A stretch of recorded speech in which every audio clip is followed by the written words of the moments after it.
What's going on, beautiful people? Today I'm going to deep dive into some of the patch notes of Dragon Ball Sparking Zero. So, I've been under a rock. So, since I've crawled from under my rock, I'm going to share with all my rock dwellers what's going on with the game from the horse's mouth, good old Bandai Namco. Alright, guys, so basically, some of the things that's changed are here. All the stages are available, selected online. Player 1 versus Player 2 battles. Functionality battle setups, allowing you to change character to display method. It's been added, and my sets function has been added for my team members. As far as the riggedy ranked matches, you can skip the battle intros, but it's required for both players to do so. I know those battle intros can get long, especially when you're trying to get into the action and be great out here in these streets. So, player match, you can now set your team to hidden or reveal to your opponent when editing your team. Text now can be sorted alphabetically, and you can now set the battle camera distance to be closer. Personally, I wouldn't do that. I think I'm gonna leave that alone. I didn't know that was like a thing that was a concern for people. I am super interested in some of these battle system things that have changed. So now the quick movement action. Okay, we can move towards the opponent while holding it. Okay, so smash attack will no longer be stunned being hit by a key blast. So essentially it's giving this armor is what I'm getting from this right here, and charging a smash attack during a rush attack. The charge time is reduced. All right, so that's nice to know. As far as the rush key blast, the time between being able to fire the next one, firing the maximum consecutive amount. Okay, it's been increased. Now we can move while deflecting the rush key blast. Okay. You will no longer be able to be hit by certain attacks immediately after performing a step. So is that like iframes? Is the window being increased after a step? Is what it's seeming to me. Hopefully, later on the day we can hop in game and see how some of these changes actually manifest. I got the game updating right now. So Z burst dash. Okay, so they kind of nerfing that in a sense, increasing the amount of key consumed. Yeah, and key will no longer be consumed. Okay, with the burst. So it's kind of like, if you do this one, okay, that's cool. That's sweet. That's sweet.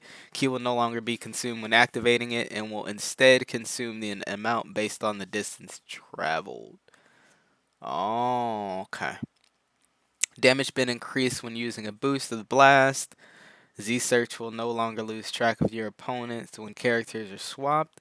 You will now quickly regain sight of your opponent if they enter your line of sight. Dude, Z search was actually one of those things. I remember playing with my nephew for his birthday actually, and he was playing God Goku, and dude would like ult me. I would lose sight, and like I could literally see him, and the camera's just freaking swinging, bro. I wish I had like evidence, but it was just swinging. Like I could see him like charging the next Kamehameha to straight blast me in the dome, but I couldn't lock on to dude and give him these hands. But anyways, Z counter, the input window has been shortened. Z counter will become more difficult to perform if performed consecutively. Oh, okay. So the timing might be a little different on that when you're going band for band, key for key with some of these counters, and I feel like that'll kind of raise the tension and kind of make the fights a bit more interesting.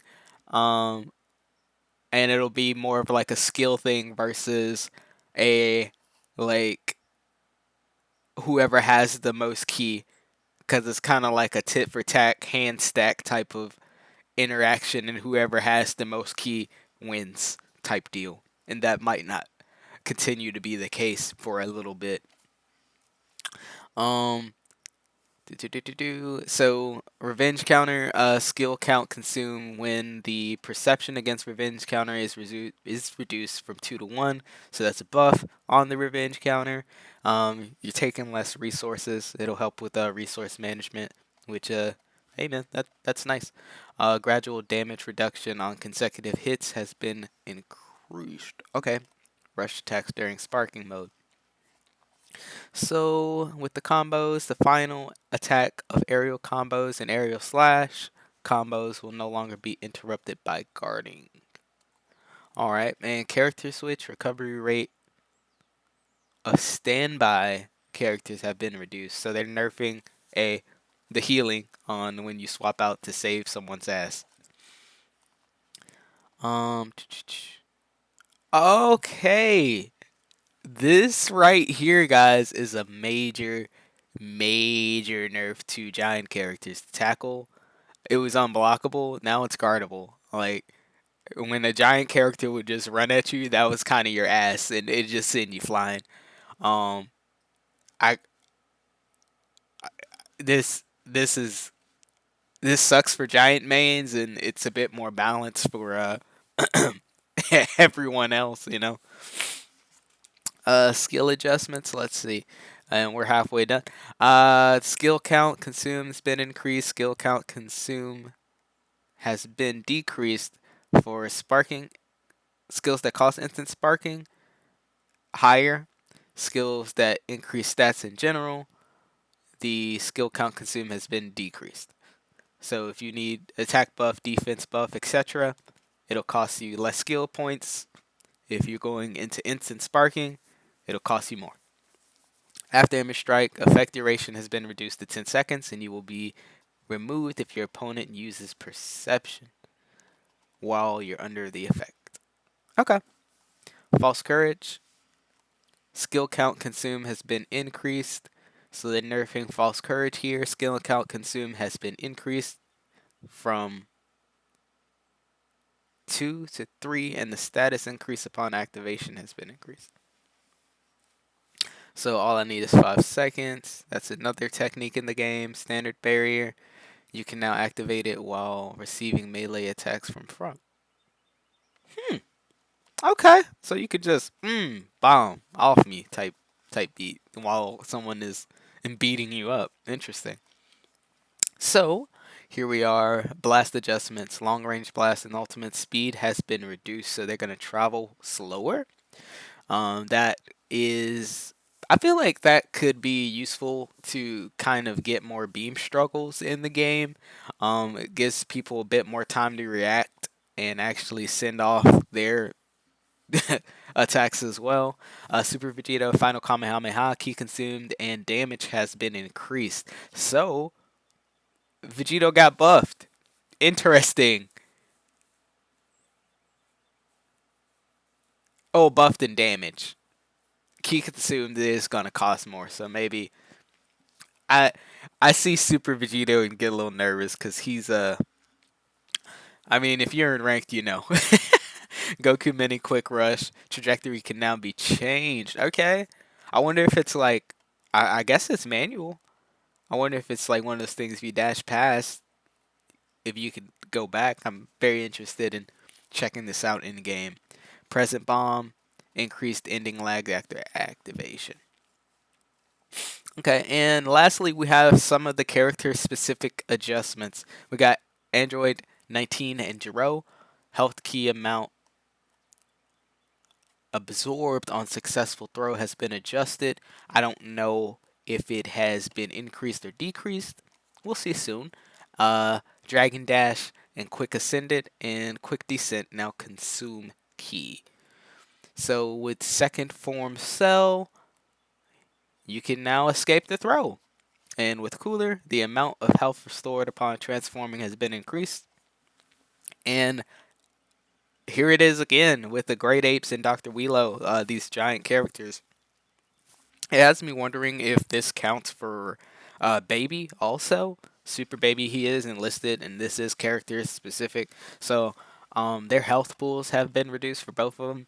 I'm wondering if it has something to do with them trying to breed down giant characters specifically, or if it's more of, hey, these are earlier series characters, so we kind of want them weaker technically, kind of like how Super Saiyan 4 Gogeta versus Yajirobe, both are played.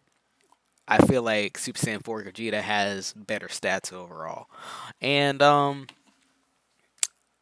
with that being said, man, that's the patch notes for a free update for Sparking Zero that we just recently got. Tell me what you guys think below. I think this is something that is going to improve the longevity of the game, and I am looking forward into hopping back into rank matches and seeing uh, some of these changes in real time.